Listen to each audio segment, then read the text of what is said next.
¿Y eso? ¿Una banda magnética para quien ronca como un tractor viejo?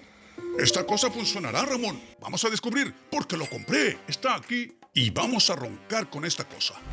Ese anuncio me convenció, Ramón. ¿Viste la expansión que mostró en la nariz ahí? Pero también esa nariz lo pedía. ¿Pegas esto dentro de la nariz? No. No, por fuera. Aquí lo pones. Y trae varios tamaños. El mío es el grande, ¿no? ¿Será? Ya puse un humidificador aquí para que no pierdas el aire. ¿Y cuál es el tamaño del tuyo? ¿El más grande que hay? Sí, creo que es el más grande. Debe ser el más grande. L1. Ah, no, no es el más grande, Ramón. Tiene la nariz muy grande. Respeta. Respeta, es el segundo más grande. Caray, está totalmente cerrada. Mira, ¡Wow! Está muy bueno. madre mía, esta cosa es funcional.